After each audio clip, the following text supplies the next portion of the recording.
अगर हमारे साथ हसन रजा पाशा साहब हैं, प्रोड्यूसर साहब कंफर्म करें तो हम पाशा साहब को लेंगे।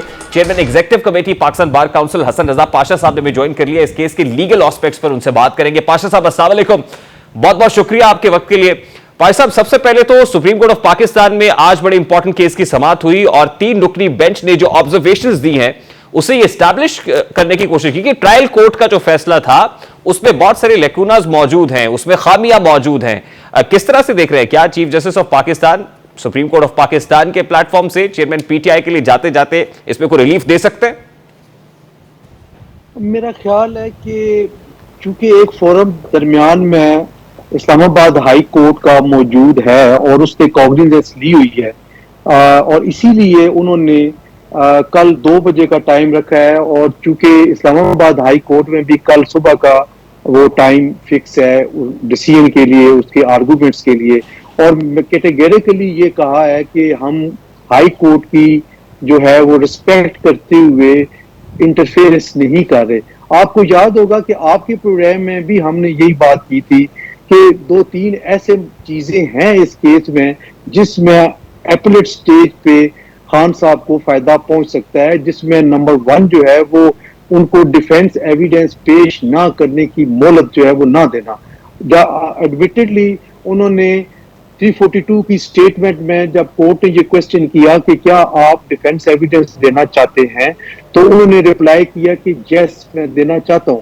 और उनके वकला ने एक लिस्ट ऑफ विटनेसेस दे दी, लेकिन जज साहब ने जल्दबाजी का मुजाहरा करते हुए कहा जी आज उनको पेश करें। वो नहीं पेश कर सके कि शायद एक आध गवाह कराची से आना था, तो उन्होंने कहा कि कल या परसों तक दे दें, लेकिन वो मोहलत उन्होंने नहीं दी और उसका ऑर्डर उसी वक्त सुना दिया कि मैं ये समझता हूं कि ये इररेलेवेंट एविडेंस है। हम ये समझते हैं कि ये चीज उन्होंने कोई मुनासिब नहीं की।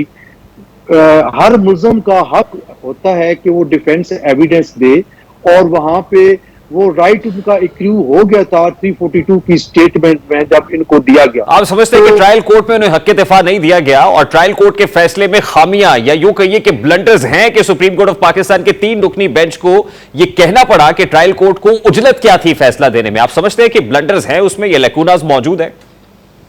जी बिल्कुल ये मौजूद है और इसका बेनिफिट इनको मिलना है। और दूसरा जो है वो 2 दफा हाई कोर्ट ने मैटर रिमांड किया ट्रायल कोर्ट को। पहली दफा ये कहा कि विद इन 7 डेज इनको सुन के दोनों पार्टीज को मेंटेनेबिलिटी के पॉइंट पे आप स्पीकिंग ऑर्डर करें, तो उन्होंने 7 डेज के बजाय 3rd डे ही एक फैसला कर दिया कि मेंटेनेबल है और प्रोसीडिंग शुरू कर दी। दोबारा वही मैटर जब आया तो फिर हाई कोर्ट ने कहा और वेरी नेक्स्ट डे उन्होंने केस फिक्स किया और 3 दफा पुकार कराई। कुछ लैप्सेस नो डाउट के पीटीआई के वकला के थे कि वो पहली पुकार पे हाजिर नहीं हुए, दूसरी पे नहीं हुए, चौथी पे जाके या 5वीं पे जाके हुए।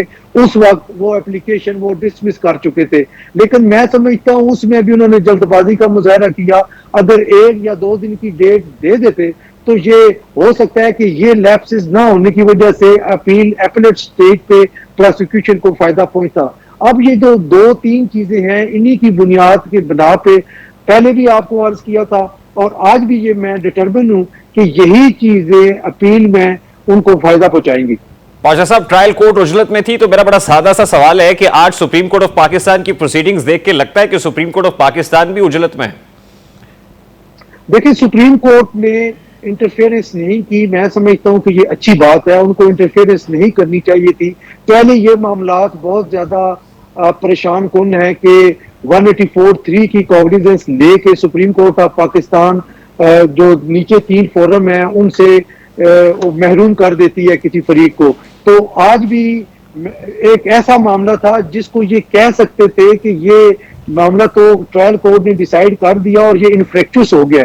उसके बावजूद उन्होंने हेयरिंग की, पूरी बहस सुनी और उसके बाद चीफ जस्टिस साहब की जो एक उसमें था एक ऑब्जर्वेशन कि जरूरी नहीं है कि हम हर गलत बुनियाद पे खड़ी की इमारत को गिरा दें, क्योंकि उन्होंने उनके वकील पीटीआई के वकील के उस आर्गूमेंट के जवाब में दिया कि सेक्रेटरी को इख्तियार नहीं था on behalf of election commission of Pakistan के वो रेफरेंस दायर करे, और दूसरा उनका ऑब्जेक्शन था कि ये 120 दिन के बाद जो है वो रेफरेंस दायर किया गया है, तो इसलिए ये मेंटेनेबल नहीं है। तो इन बातों पे जनाब चीफ जस्टिस साहब ने ये रिमार्क्स दिए। देखिए, चेयरमैन पीटीआई के वकील लतीफ खोसा को आज सुप्रीम कोर्ट ऑफ पाकिस्तान ने तो ये कहा है कि आप इस्लामाबाद हाई कोर्ट का जो फॉरम आपके पास अवेलेबल है, पहले इसको एक्सरसाइज करें, पहले आप इस्लामाबाद हाई कोर्ट के पास जाएं। यानी मामला आईएचसी में आएगा, उसके बाद अगर जरूरत पड़ती है तो मामला सुप्रीम कोर्ट ऑफ पाकिस्तान फिर कंटिन्यू करेगा। क्या देख रहे हैं कि कल समाज जो इस्लामाबाद हाई कोर्ट में होने जा रही है, क्या इस्लामाबाद हाई कोर्ट से जो अपीलेट कोर्ट का फैसला आया है उसके खिलाफ कोई जो रिलीफ है वो मिल सकता है इस स्टेज के ऊपर? और मेरा ख्याल है कि देखिए, बतौर कानून के तालिब इल्म मैं ये बात जरूर कहूंगा कि चेयरमैन पीटीआई को 3 साल सजा हुई है, जिसको हम कानून की इस्तिलाह में शॉर्ट सेंटेंस कहते हैं, और शॉर्ट सेंटेंस की जो सस्पेंशन है वो इतने दिनों में हो जाती है और हो जानी चाहिए। लेकिन प्रॉब्लम ये है कि अब बहुत सारे केसेस में उनकी जो प्री अरेस्ट बेल एप्लीकेशन थी वो अदम हाजिरी की बुनियाद पे डिसमिस हो गई है, तो फौरी तौर पे जेल से निकलने का मुझे इम्कान नजर नहीं आ रहा अनटिल एंड अनलेस जिन केसेस की जमानतें मंसूख हो गई हैं उनमें फिर वो। लेकिन दिस केस इज कंसर्न, तोशा खाना केस के अंदर इस्लामाबाद हाई कोर्ट से रिलीफ मिलता हुआ देख रहा है, बाकी केसेस की बात तो बाद में। जी, मैं रिलीफ मिलते हुए देख रहा हूँ, मिलना चाहिए उनको, ये उनका राइट है। शॉर्ट सेंटेंस है तो इसको इंडेफिनिट पीरियड के लिए आप विदहेल्ड नहीं कर सकते। वो तो इंटरिम रिलीफ मिल सकता है, लेकिन जो डिस्क्वालिफिकेशन वाला मामला है वो तो एज इट इज रहेगा। इंटरिम रिलीफ जरूर मिल सकता है कि उनको जमानत मिल जाए, लेकिन इस इंटरिम रिलीफ के ऊपर डिस्क्वालिफिकेशन का दाग तो नहीं धुल सकता पाशा साहब? बिल्कुल नहीं, डिस्क्वालिफिकेशन का दाग तब धुलेगा जब ये बरी हो जाएंगे, चाहे या इस्लामाबाद हाई कोर्ट से बरी होते हैं या सुप्रीम कोर्ट से। बरी होने के बाद ही डिस्क्वालिफिकेशन का, क्योंकि ये जो बाहर बेल होने वाली बात है ना, ये सर वो जजमेंट वक्ती तौर पे सस्पेंड होती है, बर्रियत नहीं होती। वो सजा अपनी जगह पे मौजूद होती है, लेकिन सस्पेंशन होने की वजह से बेल ग्रांट की जाती है, वो बाहर आ जाती है। लास्टली देखिए, मामला सुप्रीम कोर्ट ऑफ पाकिस्तान में तब आएगा जब इस्लामाबाद हाई कोर्ट से कोई रिलीफ ना मिल सका, इस वक्त तो यही लग रहा है। और सुप्रीम कोर्ट ऑफ पाकिस्तान से एक दरखास्त और भी चेयरमैन पीटीआई ने अपने वकला की वसातत से की है, और वो against chief justice Islamabad high court है, उन पर तनकीद की जा रही है, और फिर सुप्रीम कोर्ट से नोटिस लेने का मुतालबा किया गया है।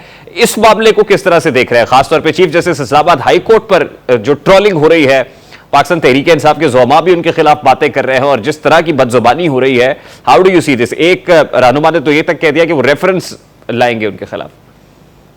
देखिए, ये बड़ी बदकिस्मती है, इस तमाम मैटर को पॉलिटिसाइज किया जा रहा है।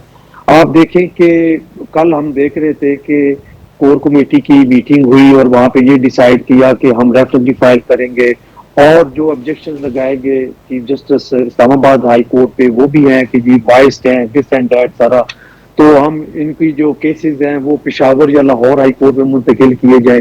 और दूसरी तरफ हम देखते हैं कि आज जो सुप्रीम कोर्ट में हियरिंग हुई है, वहाँ मुस्लिम लीग नून की जो लीडरशिप है उन्होंने उस पर ऑब्जेक्शन किए। तो ये सारे सियासी मामलात हैं, और अदालतें अपने आप को बस बचा के रखे तो बेहतर है। मैं नहीं समझता कि ये इस स्टेज पे दोनों पार्टीज को ऐसी बात करनी चाहिए। देखिए, अगर शॉर्ट सेंटेंस है, उनकी बेल अदरवाइज भी होती है, किसी वकील से, अपने वकील से पता कर ले कि क्या 3 साल के लिए वो अंदर रह सकते हैं। बिल्कुल भी नहीं, बेल ग्रांट होती है, और ये ऐसे प्रेसिडेंट 1-2 नहीं, थाउजेंड्स एंड थाउजेंड्स हैं।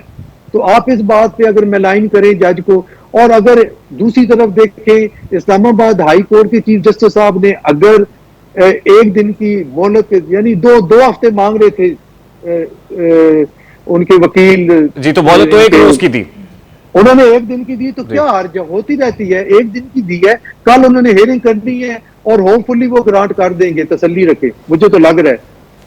बहुत बहुत शुक्रिया पाशा साहब। हसन रजा पाशा हमारे साथ मौजूद थे, chairman executive committee Pakistan Bar council, और देख रहे हैं कि इसमें इस्लामाबाद हाई कोर्ट से ही चेयरमैन पीटीआई को रिलीफ मिल सकता है। ताहम कल का दिन बड़ा इंपॉर्टेंट होगा चेयरमैन पीटीआई के तोशा खाना केस में फेट को डिटर्मिन करने के लिए। ब्रेक लेंगे, ब्रेक के बाद वापस आएंगे। सदर मुमलिकत भी इन एक्शन दिखाई दे रहे हैं और उन्होंने चीफ इलेक्शन कमिश्नर को इंतखाबात की तारीख से मुताल्लिक खत लिख दिया है कि स्पिंग होगी, बैठते हैं, कंसल्टेशन के बाद कोई डेट फाइनलाइज करते हैं। ये मामला कॉन्स्टिट्यूशनली क्या प्रेसिडेंट ये मामला उठा सकते हैं चीफ इलेक्शन कमिश्नर के साथ, या चीफ इलेक्शन कमिश्नर पर बाइंडिंग है कि वो जाके मुलाकात करें? ब्रेक के बाद इस पर बात करता है।